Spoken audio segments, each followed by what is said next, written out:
मुख्यमंत्री पद से त्याग पत्र देकर पार्टी के संगठन में नई ऊर्जा के साथ काम करने की इच्छा भी जताई है। अब मुझे पार्टी का द्वारा जो भी जिम्मेवारी मिलेगी उसका मैं संपूर्ण दायित्व और नए ऊर्जा के साथ प्रधानमंत्री जी के नेतृत्व में माननीय राष्ट्रीय अध्यक्ष जी के मार्गदर्शन में मैं अवश्य काम करता रहूंगा। पूर्व मुख्यमंत्री विजय रूपाणी को आप सुन रहे थे। रूपाणी ने राज्यपाल को इस्तीफा सौंप दिया है। जो तस्वीरें इस वक्त आपको दिखा रहे हैं, नितिन पटेल भी वहां पर बैठे हुए हैं। चुनाव से एक साल पहले उनका ये इस्तीफा, अपने आप में इसके संकेत बहुत बड़े हैं, लेकिन अगला मुख्यमंत्री कौन बनाया जाएगा ये अपने आप में बड़ा सवाल। ये चार नाम एक बार फिर से, नितिन पटेल उप मुख्यमंत्री हैं। आपको बता दें पटेल समुदाय से वो आते हैं और हाल ही में उनकी ओर से जो बयान दिया गया था वो काफी ज्यादा चर्चा में भी रहा था। विवादास्पद बयान कह के हालांकि विपक्षी दलों ने उन पर निशाना साधा था जब वो बोलते हैं कि जब तक हिंदू बहुसंख्यक हैं तभी तक संविधान और कानून व्यवस्था इस देश में सुरक्षित है। मनसुख मांडविया, पुरुषोत्तम रूपाला भी आपको बता दें कि चल रहे थे, लेकिन अभी थोड़ी देर के लिए उनका नाम पीछे हो गया है। मनसुख मांडविया जो कि राज्यसभा सांसद हैं, कैबिनेट में मंत्री हैं, लेवा पटेल जाति से आते हैं और वो नाम में आगे चल रहे हैं। गोवर्धन जड़फिया का नाम आपको दिखाई दे रहा है। 2002 में गृह राज्य मंत्री थे, प्रधानमंत्री नरेंद्र मोदी के करीबी नेताओं में से एक माने जाते हैं, उनका नाम भी आगे चल रहा है। और CR पाटिल जिनके अभी प्रेस कॉन्फ्रेंस कुछ ही देर में होने वाली है, अध्यक्ष हैं। चंद्रकांत रघुनाथ पाटिल गुजरात पार्टी के अध्यक्ष हैं, नवसारी से सांसद हैं, 65 साल उनकी उम्र है। 2019 में 6,89,000 वोटों से उन्होंने अपने प्रतिद्वंदी को हराया था। वाराणसी में समन्वयक की भूमिका में भी रह चुके हैं। प्रधानमंत्री ने यह अहम जिम्मेदारी CR पाटिल पर सौंपी थी, हालांकि वो गैर पाटीदार हैं। ऐसे में CR पाटिल जो गैर पाटीदार हैं और पाटीदारों को लेकर चलना बीजेपी के लिए कितना मुश्किल, ये 2017 में गोपी हम सब ने देखा था। CR पाटिल चूंकि बीजेपी प्रदेश अध्यक्ष हैं, उनकी प्रेस कॉन्फ्रेंस भी होने जा रही है, उनके मन में भी लड्डू फूट रहे होंगे अपनी तस्वीरें टीवी स्क्रीन पर देखकर, और यकीनन वो खुद भी चाह रहे होंगे कि इनाम के तौर पर हमें दे दिया जाए मुख्यमंत्री का पद।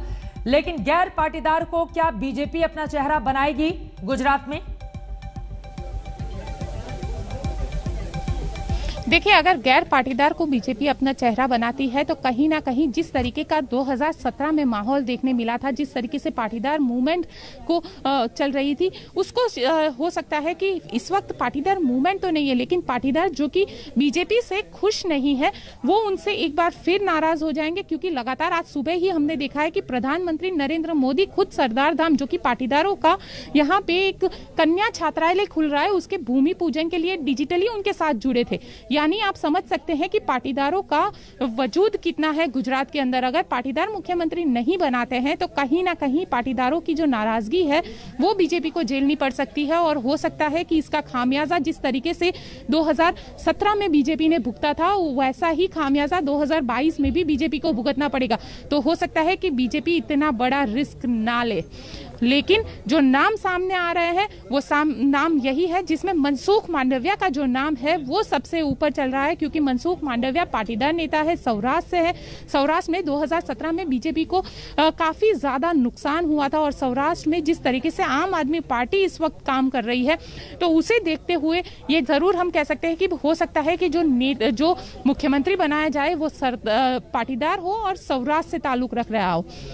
साथ ही अगर दूसरे नाम की जो चर्चा की जाए, गोवर्धन जड़फिया। गोवर्धन जड़फिया एक ऐसा नाम है जिसने सबसे पहले तो खुद प्रधानमंत्री नरेंद्र मोदी के साथ बगावत की थी। उन्होंने अपनी खुद की पार्टी शुरू की थी, उसके बाद उन्होंने GPP यानी गुजरात परिवर्तन पार्टी उन्होंने केशुभाई पटेल के साथ मिलकर शुरू की थी, और फिर 2012 के चुनाव के बाद 2013 के आसपास ये जो गुजरात परिवर्तन पार्टी है ये बीजेपी में मर्ज हो गई थी।